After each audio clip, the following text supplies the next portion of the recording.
விஜய் பற்றிய கேள்விக்கு மௌனம் காத்த முதலமைச்சர். விஜய் புதுசா தேர்தலில் இப்போ பாண்டிச்சேரியில நிக்கிறாரு. இப்போ எப்படி சார் கிளம்பி எப்படி இருக்காங்க?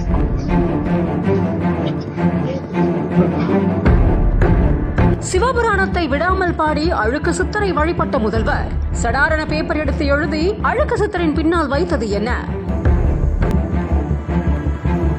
பொள்ளாச்சி அடுத்திருக்கக்கூடிய வேட்டைக்காரன் புதூர் பகுதியில் அமைஞ்சிருக்கு அழுக்கு சித்தர் ஜீவசமாதி. இந்த ஜீவசமாதிக்கு புதுச்சேரி முதல்வரான திரு ரங்கசாமி அவர்கள் வருகை புரிஞ்சிருக்காரு. நீண்ட நேரமா சிவபுராணத்தை பாடி மெய்மறந்து போயிருந்திருக்காரு. அழுக்கு சித்தரை தரிசனம் செஞ்ச அவர் திடீர்னு ஒரு காகிதத்தை எடுத்து புதுச்சேரியில போட்டியிடக்கூடிய வேட்பாளர் பட்டியல அழுக்கு சித்தர் பாதத்துல வச்சு தீபாராதனை காட்டி வழிபட்டதுக்கு அப்புறமா அந்த பட்டியல ஒரு காகித கவர்ல அடைச்சு அழுக்கு சித்தர் புகைப்படத்திற்கு பின்னால அதை வச்சு வழிபட்டிருக்காரு. புதுச்சேரி தேர்தலானது சூடு பிடிச்சிருக்க நிலையில அழுக்கு சித்தரோட தரிசனம் முடிஞ்சதுக்கு அப்புறமா வெளியே வந்த அவர் புதுச்சேரியில வெற்றி வாய்ப்பு பிரகாசமா இருக்கிறதா பத்திரிகையாளர்களுக்கு பேட்டி அளிச்சிருக்காரு.